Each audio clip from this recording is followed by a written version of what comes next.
So, while it is important that we teach our children values, it's not merely enough for you to do it in such a way that the child parrots back what you want to hear. You want it to be deeply entrenched in their character. You want it to become a part of who they are. So it is important that you instill values in your children so that they do not just say the right things or do the right things when they see you, but the moment your back is turned, they totally turn into something else. You want your children to be able to have character and good values as part of the core of who they are.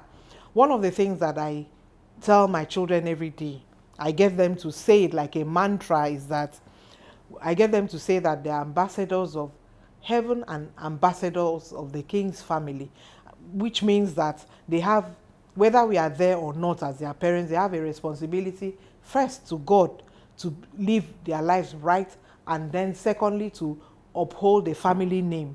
Children can tell the difference between right and wrong pretty early. A 4-year-old child, for instance, knows that it is wrong to steal, but it does not mean that they would not struggle with taking another child's possession or something.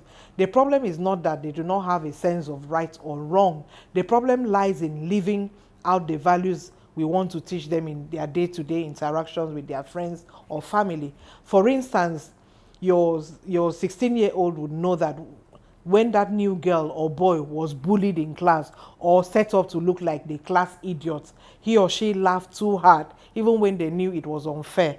Your 10-year-old would know that making fun of another child and making them feel miserable is a wrong thing to do.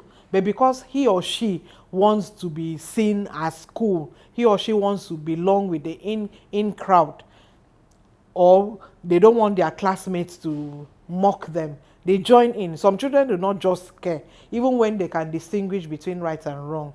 This is where the challenge gets really tough and deeper for a lot of parents. So how do you get your children to learn values? You do not bring out a blackboard or a smart board and you begin to write down the values for them to recite. No, that is not how you do it, because that will be very mechanical. So I'll be sharing a few tips on how you can get your children, the values that you want to pass across to your children, entrenched as part of who they are.